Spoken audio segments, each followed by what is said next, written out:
Is employer retaliation after an EEO complaint illegal? Imagine standing up for your rights at work and then facing pushback from your employer. You might wonder if that kind of retaliation is allowed or if it's against the law. Well, the good news is that under federal labor and employment laws, employer retaliation after an employee files an Equal Employment Opportunity Commission complaint is illegal. The laws that protect workers are clear. They include the Civil Rights Act of 1964, the Age Discrimination in Employment Act, and the Americans with Disabilities Act. These laws have specific rules that stop employers from punishing workers for speaking up about discrimination or harassment. When you file an EEO complaint, that's called a protected activity. It means you are doing something the law says you have the right to do. This can include filing a complaint, participating in an investigation, or even opposing unfair practices in the workplace. Retaliation happens when an employer takes a negative action against you because of that protected activity. Examples of retaliation include firing, demoting, denying a promotion, or even harassing you.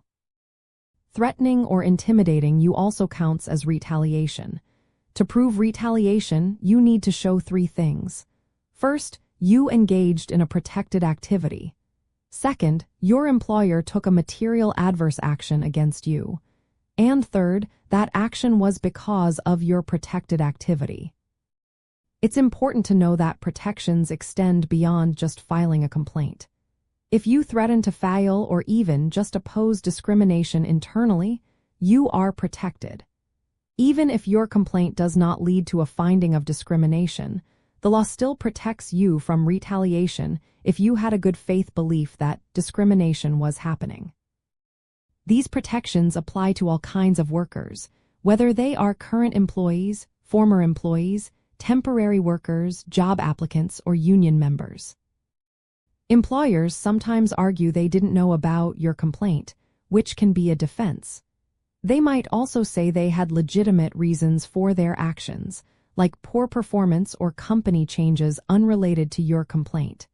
If they treat everyone badly regardless of complaints, that can also weaken a retaliation claim.